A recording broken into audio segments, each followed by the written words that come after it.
बहुत समय पहले की बात है। एक गांव में शिवा नाम का एक बूढ़ा आदमी अपनी पत्नी शारदा के साथ रहा करता था। शिवा के बेटे और माधव बहू श्यामा की एक हादसे में मौत हो जाने के कारण उनके बच्चे राजू और श्रावणी शिवा के पास ही रहा करते थे। दोनों भी अपने पोता और पोती का अच्छे से ख्याल रखा करते थे, मगर पर्याप्त पैसे ना होने के कारण शिवा को घर का गुजारा करना बहुत ही मुश्किल हो रहा था। एक दिन शारदा शिवा से, अजी सुनते हो, हमारे घर का राशन खत्म हो रहा है, हमें जल्दी ही राशन लाना पड़ेगा। तुम चिंता मत करो, मैं कुछ न कुछ करता हूँ। ऐसा कहकर शिवा बाजार में काम की तलाश में चला जाता है। शिवा की उम्र बढ़ जाने के कारण उससे ज्यादा मेहनत वाला काम नहीं हुआ करता था। शिवा काम की तलाश में इधर उधर बाजार में घूम रहा था। तभी शिवा को एक जगह मजदूरी का काम मिल जाता है। शिवा दिन भर मजदूरी का काम करता है और घर लौटते वक्त उसकी दिन भर की कमाई सिर्फ 200 रुपए ही मिलने के कारण वो बहुत ही ज्यादा उदास हो जाता है। शिवा शारदा से, शारदा, ये पैसे लो और इन पैसों से थोड़ा सा राशन लेकर आओ। इतने से रुपए में हमारा गुजारा कैसे होगा? अगर ऐसा ही चलता रहा तो हमारे पोता और पोती का क्या होगा? वही चिंता मुझे भी खाए जा रही है। तुम आज के लिए राशन तो लेकर आओ, बाद में देखते हैं। जी। ऐसा कहकर शारदा बाजार जाती है और राशन खरीद कर लाती है और खाना पकाने लगती है। तभी शिवा की पोती शिवा से, दादाजी, आप ऐसे थके हुए क्यों लग रहे हो? आपकी तबीयत तो ठीक है ना? हाँ गुड़िया, मेरी तबीयत ठीक है। इस बुढ़ापे की वजह से अब मुझसे ज्यादा काम नहीं होता, इसलिए जल्दी थक जाता हूँ। दादाजी, मैं आपके पैर दबा देती हूँ। अरे नहीं मेरी बच्ची, अब हम सब मिलकर खाना खाएंगे। जी दादाजी। ऐसा कहकर श्रावणी अपने दादाजी के साथ खाना खाने बैठ जाती है। तभी राजू दादी से, दादी, मुझे दादाजी के हाथ की पनीर की सब्जी और अंडे का आमलेट बहुत पसंद है। क्या तुम दादाजी को कहोगी कि वो हमें बनाकर खिलाए? अगले हफ्ते जरूर बनाएंगे, अभी ये खाना खा लो। राजू समझदार होने के कारण अपने दादी की बात जल्दी से समझ गया और दादी से, ठीक है दादी। सभी ने खुशी खुशी खाना खाया और जल्दी से सो गए।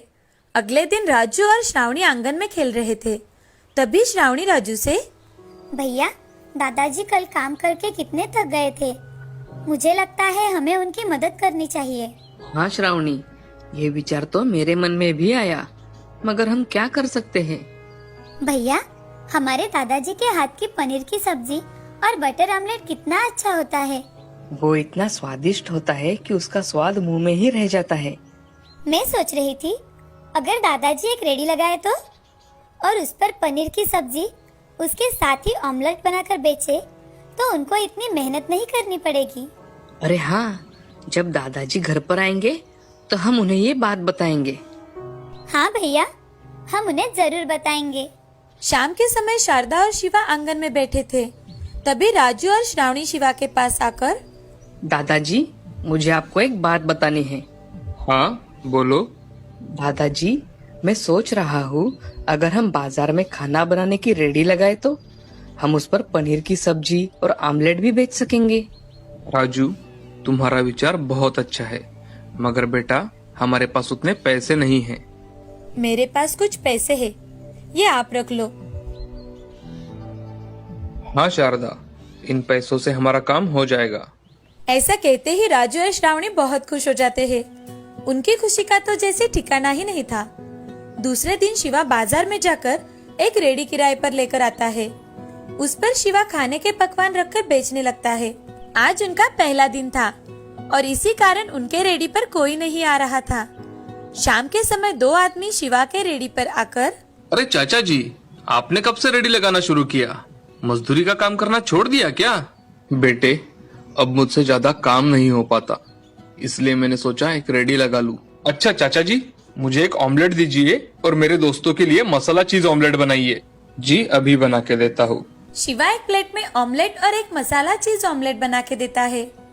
रंगा और उसका दोस्त ऑमलेट खाते हैं। तभी रंगा शिवा से, अरे चाचा जी, आपके हाथ को तो बहुत स्वाद है, मुझे ये ऑमलेट बहुत पसंद आया। आपका ये मसाला चीज ऑमलेट भी बहुत अच्छा है चाचा, हमें बहुत पसंद आया। चाचा जी, मुझे पनीर की सब्जी घर पर पार्सल दीजिए, जी अभी देता हूँ। शिवा रंगा को पार्सल दे देता है। उस दिन शिवा का धंधा ज्यादा नहीं चल पाता, लेकिन जैसे जैसे लोगों को पता चलता है कि शिवा के हाथों में जादू है, उसने बनाया हुआ ऑमलेट और पनीर की सब्जी बहुत ही ज्यादा स्वादिष्ट है, लोगों की भीड़ जमा होने लगती है। उसके साथ ही शारदा रोटियां, दाल, राइस बनाकर बेचा करती थी। शारदा शिवा से, हमने तो कभी सोचा भी नहीं था कि हमारा धंधा इतना अच्छा चलेगा, हमें इतनी तरक्की मिलेगी। हमारे पोता और पोती की आइडिया की वजह से हम हमारा व्यवसाय शुरू कर पाए। हाँ शारदा, हमारे पोता पोती बहुत ही होशियार है। जी, ऐसा कहकर शिवा अपना काम करने लगता है। तभी राजू वहाँ आ जाता है। राजू शिवा से, दादाजी, अगले हफ्ते श्रावणी का जन्मदिन है, तो क्या हम हमारे दोस्तों को घर पर खाने के लिए बुला सकते हैं? ठीक है, तुम तुम्हारे और श्रावणी के दोस्तों को घर पर खाने के लिए बुला लेना। ठीक है दादाजी। राजू खुशी खुशी अपने स्कूल चला जाता है। स्कूल में जाकर राजू अपने दोस्तों से, सुहानी, सुरेश, गोलू, अगले हफ्ते श्रावणी का जन्मदिन है, तो हमारे घर तुम जरूर आना। हाँ, हम जरूर आएंगे। हाँ, मैं भी जरूर आऊंगा। ऐसे ही एक हफ्ता बीत जाता है। राजू के दोस्त और श्रावणी के दोस्त बर्थडे के लिए राजू के घर इकट्ठा हो जाते हैं। शिवा और शारदा श्रावणी के लिए एक केक लेकर आते हैं।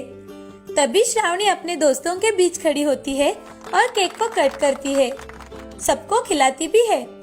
थोड़ी ही देर बाद बच्चे खाना खाने बैठ जाते हैं। शिवा और शारदा बच्चों को खाना परोसते हैं।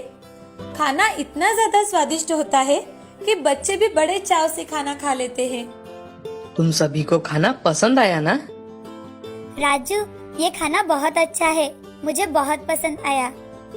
बच्चों, कुछ और चाहिए तो मांग लेना। जी दादी।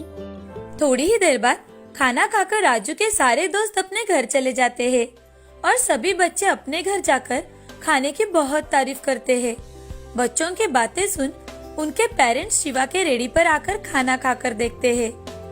सभी को वो खाना बहुत पसंद आता है।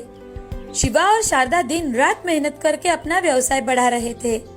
उनके इस व्यवसाय में श्रावणी और राजू भी उनकी मदद कर दिया करते थे। शिवा के व्यवसाय की अब बहुत तरक्की होने लगी थी। अब वो सब खुशी खुशी अपना जीवन गुजार रहे थे। गांव में शिवा की दुकान दादाजी की रसोई नाम से फेमस हुई। इस कहानी से हमें ये सीख मिलती है कि जिंदगी में हमेशा मेहनत करनी चाहिए। मेहनत करने से रास्ते अपने आप मिल जाते हैं और हमें हमारी मंजिल प्राप्त होती है। कभी कभी छोटी सी कल्पना भी बहुत बड़ा काम कर जाती है।